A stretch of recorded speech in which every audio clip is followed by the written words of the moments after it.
Olá, seja muito bem-vindo, bem-vinda ao Câmara Debate, aqui pela TV Câmara 61.4 em TV aberta e canal 4 da NET. Hoje, o nosso programa vai abordar o tema da relação entre pais e filhos após a separação. Como fica a criação, a formação, a educação das crianças e adolescentes. Como passar por essa fase sem causar tantos traumas, se isso é possível. Para isso, eu e meu colega, o Matheus Camargo, trouxemos nossos convidados para debater essa relação. Vamos falar sobre guarda compartilhada, guarda alternada, né? Vamos saber como a legislação aborda esse tema, né, Matheus? É isso mesmo, acho que é muito interessante. Duvido que não tenha uma família que não tenha ou um primo, um tio, ou a própria família que passe por uma situação como essa. E hoje eu tenho certeza que vai ser um programa muito gostoso, que o time é de primeira. Aqui do meu lado está a Cidinha Canzela, nossa colega, assistente social, que vai trazer muita informação de casos concretos da vida real que aconteceram. Nós temos também o Dr. Júlio Tanoni, defensor público, que está aqui também, muito obrigado pela presença. E o psicólogo Alexandre Caprio, que vai falar do impacto emocional de uma separação, como é que a família deve tratar com relação à guarda, né, Jaqueline? Muito bem, o assunto é muito gostoso. Isso mesmo. E vamos começar com uma reportagem do STJ que vai dar o embalo para essa conversa. Vamos lá, pessoal, vamos acompanhar?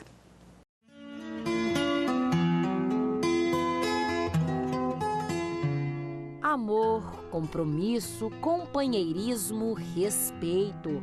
Elementos presentes em uma relação estável, um casamento.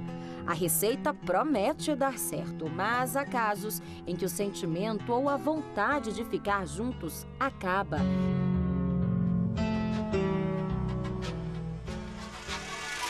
E é hora de pôr fim à relação. Quando se opta pelo divórcio, é preciso partilhar os bens conquistados durante o casamento, oficializar a separação e definir com quem ficam os filhos. E é justamente esse um dos pontos mais polêmicos no fim de uma relação. A forma como os pais vivenciam a separação deixam consequências. E muitos pais, quando se separam, eles não conseguem separar, né? As questões conjugais, do exercício, do cuidado com o filho. Se o casal soubesse e se desse muito bem, eles não teriam separado. Existe aquela parte que não está satisfeita com a separação. Essa pessoa que não está satisfeita com a separação, ela usa as crianças para atingir o outro. E além de atingir o outro, ela vai sempre achar uma pedra no meio do caminho. Muitos pais não querem deixar de conviver com os filhos e a ideia de ver as crianças a cada 15 dias deixa muitos pais e mães aflitos. Se o pai e a mãe é um pai e uma mãe que amam os seus filhos, eles vão querer conviver. E nós temos que ver que essa guarda compartilhada, ela visa dividir equalitariamente o tempo das crianças. Então, se as crianças estudam o dia inteiro num colégio que seja em tempo integral e só tem as noites para encontrar, nós vamos ter que dividir um pouquinho essas noites. Vamos ter que dividir o final de semana. E os pais, tanto o pai como a mãe, têm o direito de ter os seus filhos. A lei prevê o compartilhamento entre os pais separados da convivência e de todas as responsabilidades relacionadas à vida do menor. Ou seja, a responsabilidade é conjunta. Os pais passam a dividir direitos e deveres relativos aos filhos e as decisões sobre a rotina da criança ou do adolescente. Hoje a lei prevê que os pais têm que ter a guarda compartilhada e ter um tempo de convivência entre os filhos equilibrado, sendo tanto para a mãe como para o pai conviver igualitariamente com os filhos. Bem, Matheus, como vimos, o assunto envolve muitas questões psicológicas, a lei, a própria criança. É isso. Perguntando para o doutor Júlio, a lei da guarda compartilhada é algo moderno, é algo novo dentro do universo jurídico. Qual que é a evolução dela dentro hoje da legislação? Matheus, essa questão envolvendo a guarda compartilhada, ela já vem permeando as relações familiares, particularmente depois que os vínculos do casal acabaram se rompendo, não é? Seja por qual motivo for. já há muito tempo. Os cultores do direito, os doutrinadores, os escritores, já vêm apontando a guarda compartilhada já há muitos anos, independente do seu aparecimento na legislação. Certo. Ela, de fato, veio aparecer efetivamente em 2008, a legislação editada ainda no governo Lula, não é? E agora, em 2014, no final de 2014, estamos fazendo, portanto, um pouco mais de um ano, né? Tivemos um aperfeiçoamento do sistema. Ou seja, a guarda compartilhada já era algo trabalhado por outras ciências, não é? A doutrina jurídica já vinha indicando as suas potencialidades, a sua identidade na busca de soluções, de melhorias das relações, particularmente no trato com os filhos. E agora, 2008 e 2014, duas legislações que vieram estabelecer e tratá-la de fato como um projeto de sociedade, um projeto de família. E isso é que tem marcado, então, o desenvolvimento da guarda compartilhada na nossa legislação. Estava vendo no vídeo, o grande lance, a grande novidade, talvez, é que começa a se dividir os direitos e deveres entre os pais, né? Eu acho que a criança perde o caráter de um objeto, né? Um bem, né? Fica para o lado de lá, fica para o lado de cá, e ela vira um ser que precisa ser cuidado pelos dois de forma igual, né? Isso. Nós temos, assim, culturalmente, a constatação de que em torno de 93%, até 2013, é um dado até 2013, 93% das fixações de guarda eram feitas na forma unilateral, ou seja, exclusiva, invariavelmente com a mãe. Não é? Como eu disse, muito mais por uma questão cultural, esse número tão expressivo. Né? Mas o que a gente tem notado é que ao longo desses anos, daí o efeito positivo da legislação, dessa nova legislação, particularmente em 2014, é que esses números têm começado a ganhar outros contornos. A guarda compartilhada tem passado a ser, de fato, algo mais concreto e estimulado, né, basicamente pelos atores do direito e agora com a participação mais efetiva dos técnicos, dos especialistas, psicólogos, assistentes sociais que têm auxiliado a justiça a encaminhar os familiares, orientar o casal a que implementem e compreendam efetivamente o que é a guarda compartilhada e passem a exercê-la de uma forma que preserve os filhos, cuide dos filhos e não traga maiores transtornos para o crescimento e formação dessas crianças. Mas em alguns casos nós vemos que é impossível ter a guarda compartilhada, né? Então aí volta para aquele modelo mais antigo, porque assim, tem pais que na separação eles usam o sentimento deles próprio para disputa, né, dessa separação. Aí o filho vai para não, você não vai ver, e essa criança fica no meio. Então, Alexandre, podia até abordar um pouquinho sobre isso, porque isso causa, dentro da criança, na convivência dela, na vivência e na vida dela, um trauma muito grande. Porque tem casais que eles não vê a situação para o filho, ele vê a situação dele próprio, né? O filho acaba sendo um objeto de disputa e um objeto para ferir o outro, né? E a criança fica nesse meio. Para a criança, no psicológico, Olha, é muito difícil você falar de guarda compartilhada, você falar de compartilhar um dever em relação a uma criança, um filho, quando o casal não consegue mais compartilhar uma vida. A justiça tem caminhado, claro, no sentido de eliminar pontos de divergência, pontos de atrito. E a própria justiça tem uma equipe de assistente, psicólogo. E é claro que há uma tendência a se orientar a respeito da guarda compartilhada, mas vai ser feito um diagnóstico nessa família e verificando que não existe como haver um entendimento, pode até ser que uma outra saída seja encontrada. Entendi. Mas relacionamento é baseado em dois pilares, no respeito e no diálogo.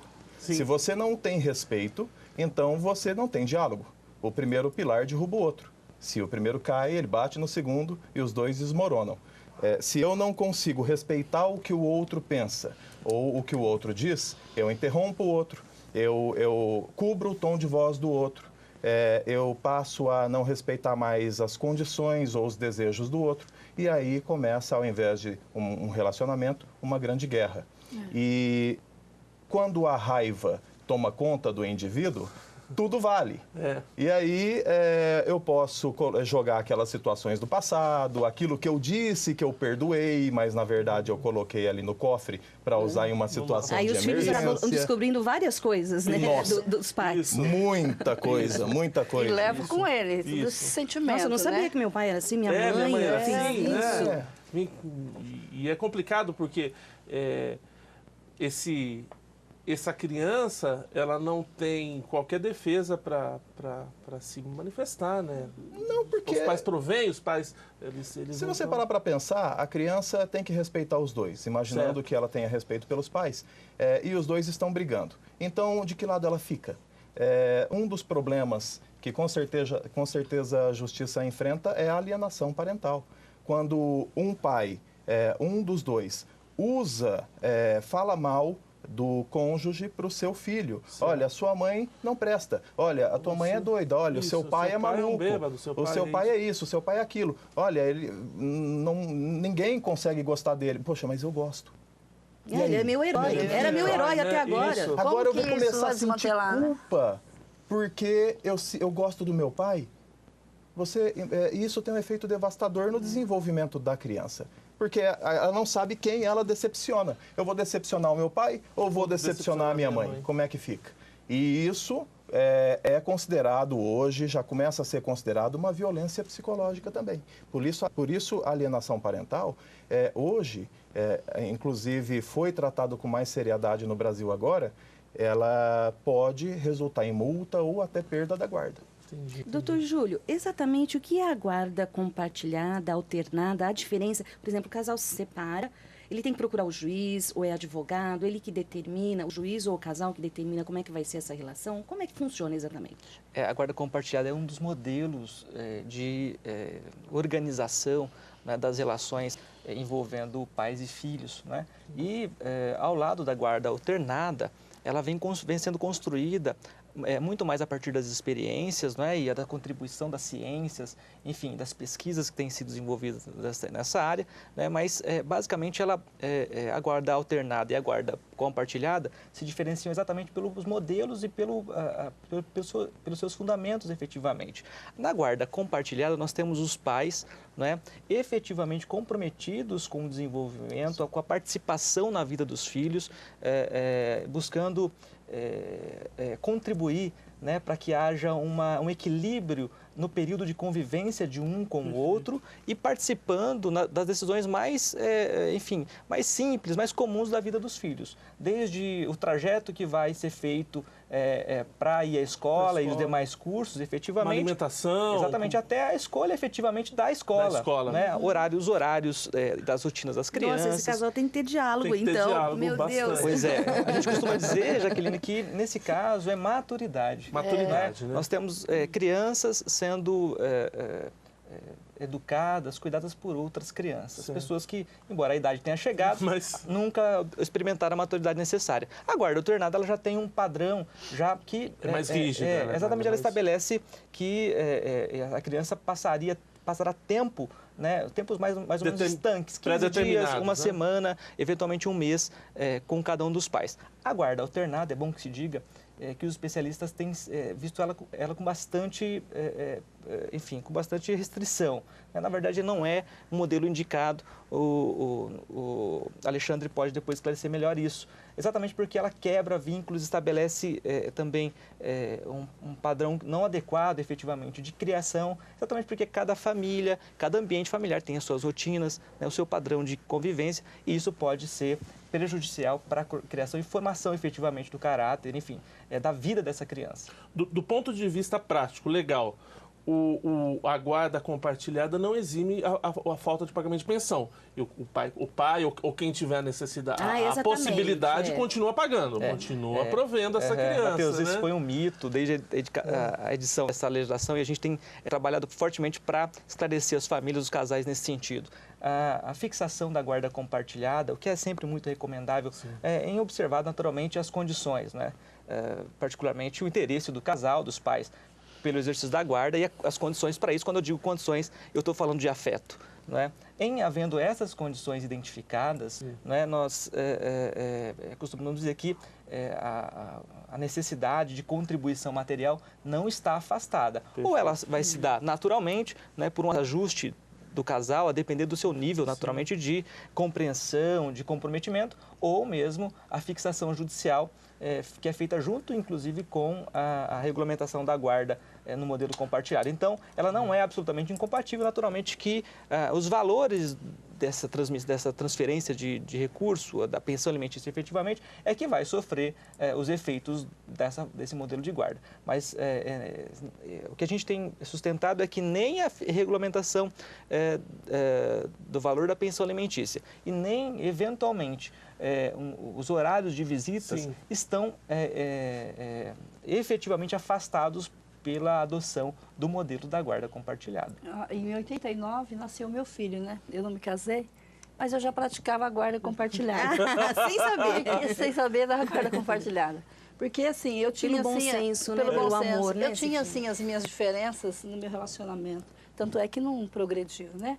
Meu filho nasceu, mas eu tinha também, claro, 1001 restrições em relação ao pai. Mas eu jamais falei mal do pai do meu filho para ele, enquanto ele era criança. Eu falei, com o tempo, ele vai descobrir. Mas sempre fui muito independente, também nunca exigi pensão, de forma alguma, para ele. Embora fosse um direito do meu filho, entendeu? Mas eu não me arrependo disso. Hoje, ele tem uma relação muito tranquila com a família do pai dele, e com o pai, ele trabalha no espaço onde fica o pai, e ele tem lá essa relação bacana. Então, eu acho que é isso. Eu tinha o meu sofrimento pessoal de separar, porque existia um amor, porque eu não estava nessa relação à toa. Mas eu pensei no meu filho, porque que culpa tem o meu filho da situação minha Sim. e do pai dele. Então, eu pratiquei a guarda compartilhada sem saber que eu estava praticando. E isso é muito bacana, porque hoje eles têm a relação deles, eles conversam, eles discutem e se tem alguma coisa para cobrar, e o meu filho cobra também, ele cobra do meu filho, mas é uma vida deles, que eles construíram juntos ali do jeito que eles imaginavam que tem que ser e como tem que ser, né? Alexandre, existe uma máxima que eu já ouvi, que o casal diz antes de se separar, para comunicar aos filhos. Chega para o filho e fala, olha, é o papai e a mamãe que estão se separando, não é com você. Essa máxima alivia alguma coisa, ameniza para a criança, para o adolescente? Eu acredito que devamos sempre ter uma linha de diálogo clara com a criança. Enquanto você tenta esconder o que está realmente acontecendo, a criança fica com medo, porque a criança percebe que tem algo errado. Cedo ou tarde ela vai notar, ela vive na mesma casa, ela convive com eles e criança escuta tudo. Não adianta você tentar... meio, né? Sim, ela arruma um jeito de colocar o ouvido na porta e de repente ela escuta uma palavrinha, o casal falando que vai se separar e ela entra em pânico. Ela não tem ideia do que vai acontecer. Pode até ser que não haja a separação, mas só o fato de ser mencionada a separação, casa, né? Olha, eu vou embora daqui, eu vou levar ele junto, pronto, vai me levar para onde? É uma ameaça, né? Quer dizer, eu vou sair da cidade? Quer dizer, eu vou sair da escola? Eu vou perder meus amigos? Vou ter outro pai? Outra mãe? Isso. Os irmãozinhos? Gera um terrorismo, a criança fica aterrorizada. E isso pode lançar ela num medo crônico. Eu conheci muitos casais que ficaram nessa discussão, nessa briga, nessas ameaças, depois declaradamente dentro de casa, e inclusive falando, olha, eu só não vou embora por causa das crianças. E a criança ouvindo. Isso é devastador para a criança escutar isso, né? Porque agora, olha só, todo esse sofrimento é culpa minha. Quer dizer, eu sou a causa deles continuarem sofrendo desse jeito. E isso pode se tornar uma culpa crônica. Depois a criança cresce, se torna um adulto e ela acha que tudo é responsabilidade ou culpa dela. O que possivelmente aconteceu com os pais dela, né? Às vezes tem essa perpetuação também, né, Alexandre? Isso. De pais que são também de família separada e acham que aquilo é normal também, que se separaram. Porque já traz, Queria que você falasse um pouco disso, dessa perpetuação, sabe, desses estereótipos. Nós temos que conceituar normalidade, né? A família, o que é normal? O que é normal dentro de uma família, né? Agora, parem para pensar. Imaginem que a criança, um menino de 5 anos, tenha na sua frente um pai e uma mãe. E vamos imaginar uma situação, vamos supor que o pai bata na mãe. Certo. Semanalmente isso acontece. Então, aquela criança, qual é o primeiro modelo de homem da vida dela? O pai, né? O pai, tá? Primeiro modelo de mulher da vida dela é a mãe. E aí, se ele vê o pai bater na mãe, o que ele aprende? Que homem bate em mulher. Que isso é normal. Que isso, não, na verdade, ele não vai calcular como hipótese. A criança não calcula hipóteses, ela aprende o que ela está assistindo ali e ela internaliza aquilo. Então, existe uma grande possibilidade também dele conceituar que relacionamento, que é relacionamento, é aquilo ali. E aí ele vai atingir depois a idade adulta e, sem perceber, ele pode acabar reproduzindo. Por quê? Porque o homem é esquentado mesmo, homem chega... Macho que é macho, homem que homem tem que bater, tem que ser dominador, bebe, né? chega em casa, bate, depois pede desculpas e a mulher desculpa. A esposa perdoa, não denuncia, não faz nada, né? Então ele também aprende que mulher tem que ficar calada. Tem que ser submissa. Isso tudo vai sendo levado de uma geração para outra. Eu já fiz alguns estudos em que nós percebemos exatamente a mesma situação de violência há 4 gerações na mesma família. Doutor Júlio, o senhor disse que tem alguns cursos hoje que vão preparando as famílias, né, lá na frente. E a guarda compartilhada, ela vem de uma forma a melhorar a autoestima da criança, melhorar também a relação da família. Ela não vem para destruir, como eu acho que a outra, que é a alternativa, né? Alternada. Ela deixa as crianças muito separadas de família, de pais. Né? Essa não. E esses cursos, eles trazem, então, essa consciência também de que essa separação, no caso, né, se for haver a separação, é a melhor para a convivência familiar, para a criança principalmente, porque na separação a gente tem que tomar muito cuidado, todos têm que tomar muito cuidado com a criança, com o adolescente, porque o sofrimento deles é enorme, machuca, corrói por dentro. E daí ele tem que se formar novamente, como diz o Alexandre, ter uma formação para poder não reproduzir isso, né, no dia a dia, na vida deles. Essa questão cultural é muito importante, né? Nós observamos, isso é um dado, né, de que nós, ao longo dos anos, os valores, a cultura vai se alterando, né, e as famílias são naturalmente as maiores afetadas por essas mudanças de cultura.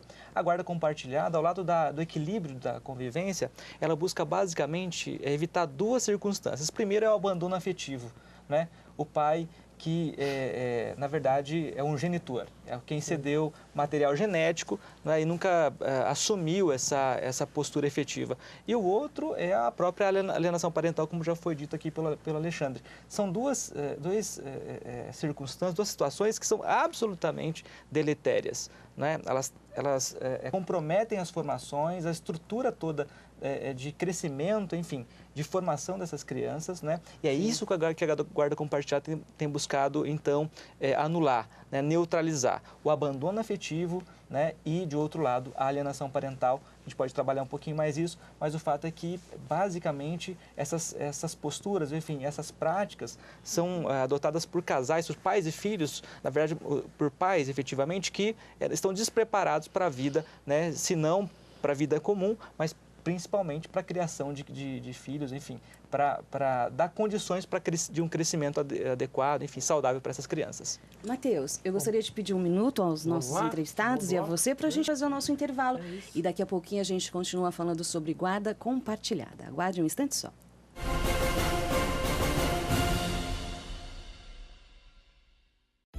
Se eu não entrar, eu vou ficar em dívida comigo mesmo. E eu não devo nada a ninguém. Os limites sou eu que coloco, não as outras pessoas. Meu medo não pode ser maior do que a vontade de vencer. Viver com HIV não é fácil, mas eu encaro. Com o tratamento, você é mais forte que a AIDS. Agora está mais simples e com menos efeitos colaterais. Assim você estará pronto para novas conquistas. Quem me vê correndo assim, nem imagina que eu já tive tuberculose. Mas eu venci a doença e qualquer pessoa pode vencer.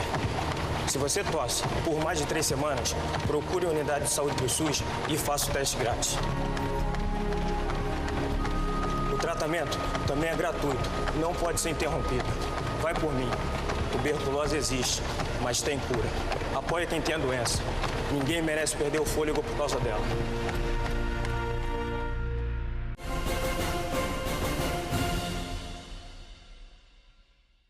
Estamos Estamos de volta com o Câmara Debate aqui pela TV Câmara. Hoje nós estamos falando sobre guarda compartilhada com os nossos convidados, eu e meu colega Matheus Camargo. É isso mesmo, Jaque. Lembrando o pessoal de casa, nós estamos com a Cidinha Canzela, que é assistente social, o Dr. Júlio Tanoni, defensor público, e o Alexandre Capro, que é psicólogo.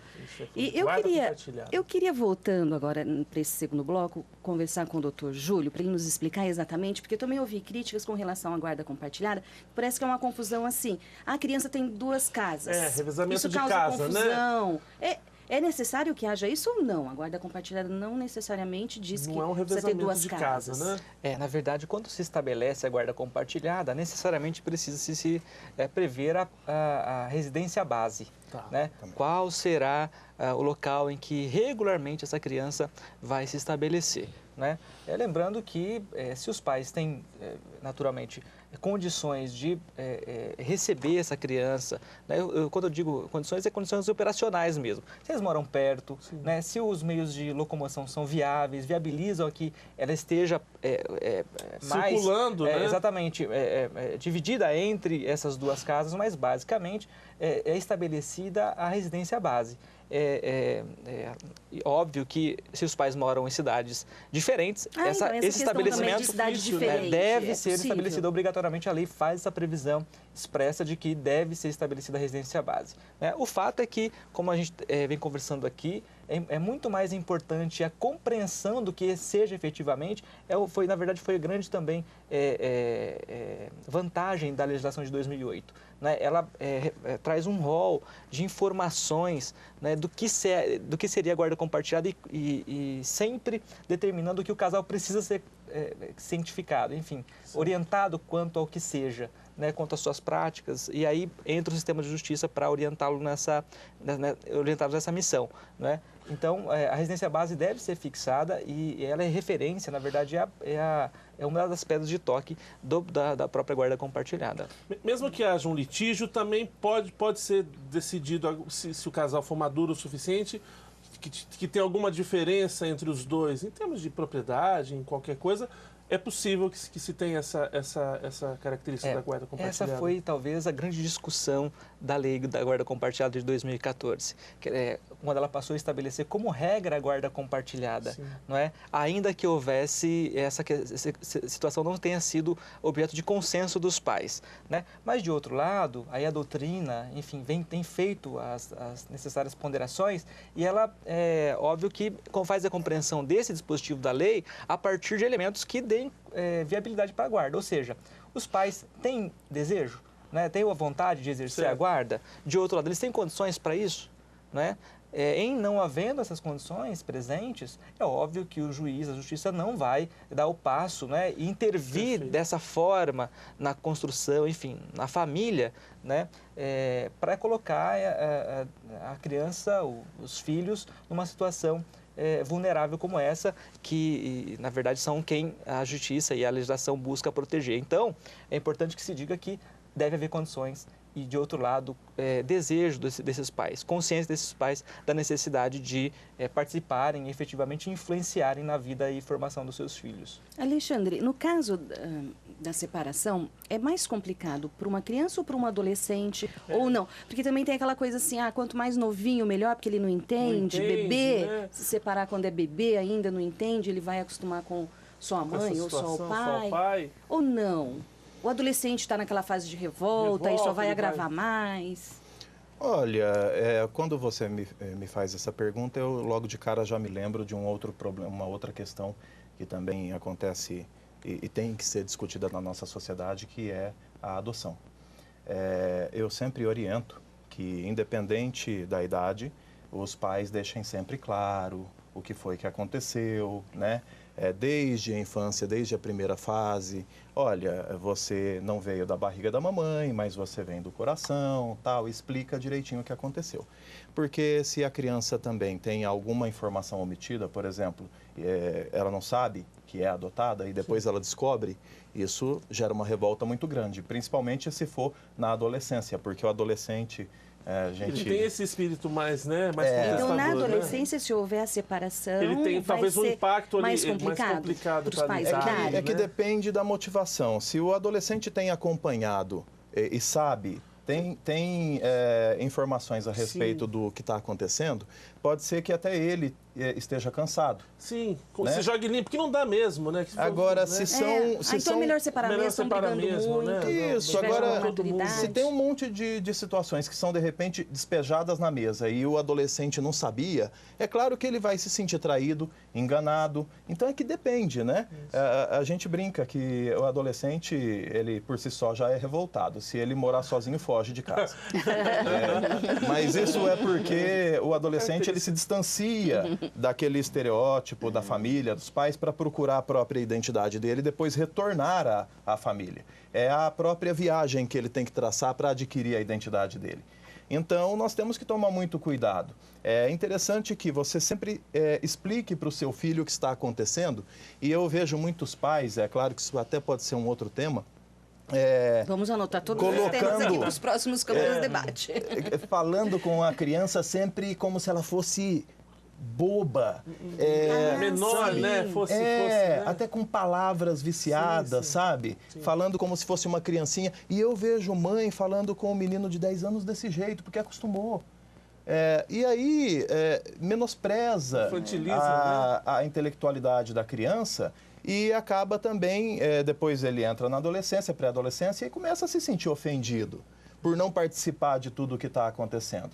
Ora, se o pai exige que o filho respeite ele, então o pai tem que respeitar também o filho. Se eu não respeito meu filho, eu sempre digo que você não está pronto, você não é capaz, você não sabe, não tem idade para entender, você isso, você aquilo, e exijo exatamente o oposto, eu tenho também um atrito não só ali no meu casamento, mas também com os meus filhos. Cidinha, você tem uma vasta experiência com atendimento a famílias. Quando você encontra a família nessa situação, assim, dá para você relatar algum caso? Pegando um gancho também na pergunta da Jaqueline, eu gostaria que você falasse um pouco das santas avós, que quase sempre nessa história toda acaba sobrando para a avó tomar conta dessa criançada, dessa prole, né? Fala um pouco dessa situação, Cidinha. As avós, assim, são santas avós realmente. Porque são muitas as avós que hoje assumem os seus netos como se fossem seus filhos, né? E às vezes a avó não tem condições nem para ela, nem física, nem psicológica e nem financeira, né? Saúde. Saúde, e ela tem que cuidar desses filhos. E ainda, ontem eu conversei com uma dessas avós que ela cuida de 3 netos. E ela não tem condições para isso. Você percebe que ela está doente, que ela não tem mais fôlego para cuidar de criança. E tem um bebezinho de 6 meses, né? Porque a mãe prefere viver uma vida, né, mais livre e deixar o filho com a avó, né? Então ela cuida. Realmente é um agravante. E eu estava dizendo também aqui da experiência que eu tenho dentro de projetos, né? Que a gente participa, que a gente vai junto. Que tem muitas crianças que os pais são separados. E quando não são separados, aquilo que o Alexandre falou, eles brigam muito. E essa briga traz consequências seríssimas para a criança. O desenvolvimento dela dentro do projeto é muito ruim. E você percebe porque um é muito agressivo, briga, bate, xinga, chuta, o outro já é retraído, chora. Sabe? Então você percebe que os comportamentos são diferentes, mas a dor é a mesma. O sentimento é o mesmo. Até porque se a criança ela está ali aprendendo a dinâmica, a família é a unidade mater da sociedade, é o primeiro núcleo social e, portanto, os primeiros modelos de relações sociais estão na família. Então a criança verifica que a linha de diálogo é no grito. Horas, ela vai chegar na escola e vai reproduzir qual linha de diálogo. Se ela percebe que o método de relacionamento é agressão psicológica, é agressão verbal, agressão física, então ela também vai reproduzir isso depois numa sala de aula. E aí nós temos aquele problema de formação e educação, que também cria hoje, é responsável pelo fracasso do ensino. A família inclusive está no Estatuto da Criança e do Adolescente, que é dever da família, do município, do Estado, zelar pelos direitos, pelo sistema de garantias e direitos da criança e do adolescente. Não foi escrito nessa ordem à toa. É obrigação da família, em primeiro lugar, tá? A família fracassando depois das esferas seguintes. Mas sempre a rede, a articulação da rede, assistência, saúde, educação, os conselhos e as secretarias devem se unir. Eu vejo muitas vezes as pastas trabalhando separadamente e alienadas em relação ao funcionamento das outras. Conselho tutelar trabalhando de forma também alienada, sem entender o funcionamento da rede. Nós, pelo menos, temos procurado integrar nos lugares onde nós atuamos e conseguimos com muita eficiência. Isso aumentou muito a qualidade dos serviços. Porque é possível, né? É claro que dá trabalho. Dá trabalho, mas é importante que se faça, tem que fazer. A gente está vendo que a situação está ficando cada vez pior, né? Exato, então, que acho que esse trabalho tem que ser feito. Mas, acima de tudo, você precisa resgatar o vínculo com a família. Muitas vezes a situação de violência é tão grande que a criança tem que ser retirada do lar, ela tem que ser acolhida, colocada numa casa-lar, numa casa-abrigo. E aí cabe à justiça, junto com a rede, reconstruir o vínculo. E na impossibilidade da reconstrução desse vínculo, ela pode ir para adoção. E como o pessoal da justiça sabe muito bem, a partir de uma certa idade, eles praticamente são inadotáveis. Doutor Júlio, com relação, faz a guarda compartilhada. O casal chega num termo comum, estabelece as regras de convivência, de educação, formação da criança. Mas aí começa a praticar isso, mas chega alguma questão que, não tá legal esse ponto aqui, uma mãe ou um pai. É possível rever ou o casal depois vai ter que se ajeitando? Sim. Tem que ir para a justiça novamente. É muito importante que o casal tenha liberdade de tomar as decisões e efetivamente fazer os ajustes que são necessários, particularmente após o rompimento de uma relação, o fim, seja de um casamento ou de uma união estável, não é? As bases ainda estão sendo construídas, não é? E há muito resíduo daquela unidade que era, enfim, o relacionamento do casal. Não é? Mas o que nós temos aqui é sempre possível fazer as alterações. A guarda compartilhada pressupõe isso, na verdade, né? A liberdade e, ao mesmo tempo, os direitos e deveres sendo ali exercidos, né? Particularmente para tomar decisão. O que a gente tem falado aqui, e é o que algo que está por trás de tudo isso, é quase sempre a incapacidade desses pais de tomar decisões. Na verdade, eles não querem tomar decisões. As pessoas hoje delegam, né? Sempre que possível, elas não tomam decisões. Eu acho que vocês, tomara que alguém tome decisão. O advogado, psicólogo, assistente social, acho que é um alívio para eles. Né? Então, do ponto de vista prático aí, de uma pessoa que está nos assistindo, está passando por um momento desse. Aqui em Rio Preto, um casal está se separando e ele quer ter informações, ele quer saber como é que faz, né? Como é que funciona a partir de agora. Quem que ele procura? É a defensoria, é o promotor, é um advogado, isso custa caro, isso aí dá para fazer de graça. Onde ele vai? Eu acredito que, Matheus, se de fato o caminho natural seria alguém do sistema de justiça. Perfeito. Seja o advogado da sua confiança, não é? Naqueles casos em que a família não pode pagar o custo desse advogado, o custo de um processo, ele pode se buscar, então, ao Estado, por meio da Defensoria Pública, não é? Mas, assim, talvez a título de sugestão, de orientação, é que essas pessoas busquem outras de sua confiança, não necessariamente do sistema de justiça, para que elas sejam aconselhadas. Não é? E aí, quando eu penso nessas pessoas, são as pessoas que podem ter ou não a formação técnica, eventualmente um psicólogo, especialista em relações familiares. Sim. Isso vai desconstruir vários paradigmas, né, que normalmente as pessoas trazem, né, e vão prepará-las para tomar a decisão. Né? A justiça não tem necessariamente como regra substituir a decisão dos pais, né, a decisão desse casal. Né? A justiça vem para regular conflitos. Né? E nada mais importante, nada mais maduro do que as pessoas serem as protagonistas de suas histórias, das suas decisões. Né? E a justiça, o juiz, o judiciário deve instruir a vontade dessas pessoas tão somente nos casos em que elas não tiverem condições de tomar essa decisão ou as crianças, aqueles incapazes, as pessoas que não podem ainda tomar suas próprias decisões, não estejam colocadas numa situação aí de fragilidade ou expostas a algum tipo de violação de direitos. É isso que o Alexandre vinha falando. E aí é muito importante que a gente tenha consciência. E do ponto de vista prático também para as pessoas que estão nos assistindo, Se houver uma maturidade e um consenso, é muito mais fácil do que se imagina no sentido de burocracia, não é? Hoje em dia, para se separar não é tão difícil como era antigamente. E também para compartilhar essa guarda, também eu acredito que a justiça facilite cada vez mais em termos de ficar indo em fórum, ficar indo em audiências, ficar passando por triagens. É isso ou não? Sim, hoje é muito, exatamente, está muito mais fácil o divórcio do que o casamento, efetivamente. Lembrando que a união estável é um modelo de família, de entidade familiar, e ela pode ser convertida em casamento a qualquer momento junto a um oficial de registro civil. Esse procedimento é muito simples. A questão é que o casal pode, hoje, é possível ele se casar de manhã, não é? E buscar o divórcio tão logo o almoço familiar ali se encerre. É possível. Né? Agora, como eu disse, talvez a questão formal, né, ela deve se curvar naturalmente aos valores. Enfim, as pessoas precisam ter essa consciência e a gente tem repisado tanto isso, né?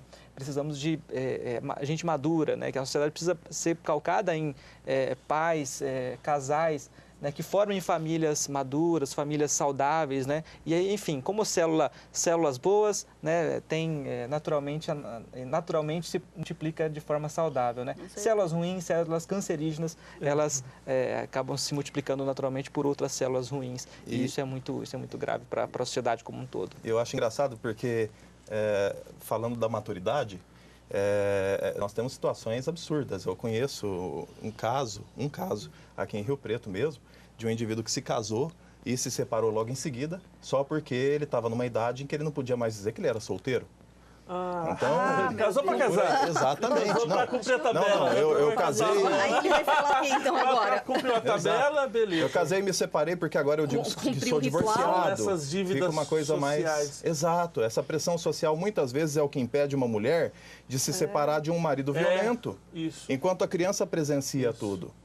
Né? Eu não sei de onde vem isso, mas é verdade. Eu também conheço aqui em Rio Preto, caso, a pessoa fez 40 anos, ela falou, tenho que me casar. Porque com 40 anos eu não me casei ainda, é inadmissível. Alguma coisa está errado. Você acredita que em um ano ela arrumou um namorado, ela casou. E se separou. Em um ano. Não, tá junto ainda. Mas, gente, eu falava, mas por que essa necessidade? Eu tô com 51, não me casei até hoje. Né? Nós somos... Pra que essa necessidade? A espécie humana, ela é dualista, ou seja, um não sobrevive sem o outro. Se um cavalo, uma égua, tem um filhote, ele já rápido está de pé. O ser humano não, ele depende do outro para sobreviver. Nós somos, nós vivemos em bando. E por vivermos em bando, nós precisamos nos sentir acolhidos, aceitos e iguais aos outros do grupo. Então, você vê hoje uma coisa engraçada, adolescentes comprando tênis, bonés, camisetas, coisas para ficarem iguais aos outros. Sim. E depois querem ser especiais. Então, nós estamos sempre tentando nos misturar. Se nós temos um comportamento atípico ou, de repente, nós não estamos adequados ao padrão sociocultural, nós nos sentimos exilados, nós nos sentimos banidos. E aí... O importante é casar de manhã e separar à noite. Rapidamente, nós já estamos caminhando para o nosso final. Eu queria só que o doutor Júlio comentasse. Dizem que a justiça leva muito em consideração a vontade do filho, da criança. Realmente acontece isso? Se falar, eu quero ficar com o meu pai, eu quero ficar com a minha mãe, ou não? Jaqueline, é uma pergunta muito interessante, né? Toda vez que a gente se depara com essas circunstâncias, levando também em consideração que, com o fim do relacionamento, é muito comum que seja a defensoria, o defensor público, o advogado, eventualmente sejam procurados para que se estabeleça um plano de vingança contra o outro. Né? Então, é importante que o profissional tenha isso em mente e tente desconstruir de uma forma clara, né, e efetiva, de que a justiça não deve ser instrumental para esse tipo de motivação. Né? Mas, respondendo a sua pergunta, Jaqueline, eu queria que você voltasse um pouquinho. Realmente, a opinião da criança, a vontade da criança é respeitada? Quando ela afirma mesmo, não, quero ficar com meu pai, ou afirma que quer ficar com a mãe. Independente, ou com a avó. Independentemente da idade. Nós dizemos para os pais o seguinte, você quer efetivamente colocar o seu filho nessa condição? Se esse pai, né, imagine que essa criança tem aí 5, 8, até 10 anos, responde que sim, há um grande indício que ele não tenha condições de ser o guardião dessa criança. Então, nós explicamos isso para ele. Quando isso é judicializado, isso é muito comum, há centenas de processos hoje em curso, talvez milhares de processos em curso aqui em São José do Rio Preto, para tratar desse assunto, né? Essa criança, até os 12 anos, efetivamente, ela é ouvida por um técnico, alguém que vai conseguir, de uma forma mais adequada, ouvi-la, questioná-la, saber um pouco da sua vida, das suas relações com o pai e mãe.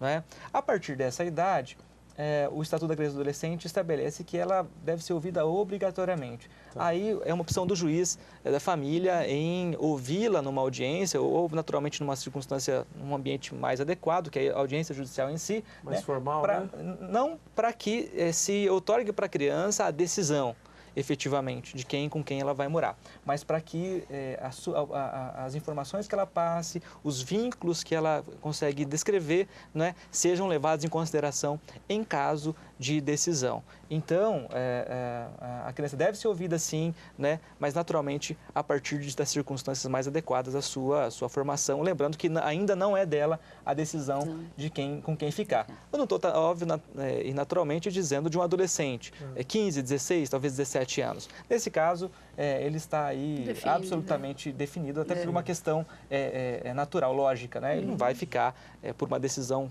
de qualquer instância que for, em um lugar que ele não queira ou com o pai que ele não queira. Matheus, temos que avisar aos convidados que chegamos ao final do nosso bate-papo. Consideração final, já vamos. Não dá mais. Já estão pedindo então, pra gente mandar tchauzinho. O programa rendeu, né? Muito bom. Né? Muito bom. Olha, muito obrigada pela presença de vocês, pelos esclarecimentos, não é, Matheus? Lembrando o pessoal lá de casa que quem quiser acompanhar esse programa, depois gostou, quer passar para um familiar que não é de São José do Rio Preto, é muito fácil. Ele vai estar no YouTube, no nosso canal. Você procura no Câmara São José do Rio Preto, TV Câmara São José do Rio Preto, você encontra esse programa e todos os outros programas que a TV Câmara produz. Tenho certeza que vai ter muito programa que vai te interessar bastante. Né? E estamos no Facebook, temos o site da Câmara, canais abertos aí para a gente conversar com a população, com você. E eu ouvi, vendo esse assunto, que fala assim, guarda compartilhada, seria melhor paz compartilhada. Acho que todos querem, os casais, os filhos, a família. Né? A família agradece. Gente, muito obrigada. E a você, muito obrigada por sua atenção, ter acompanhado o nosso programa, o Câmara Debate. Até o próximo programa. Tchau.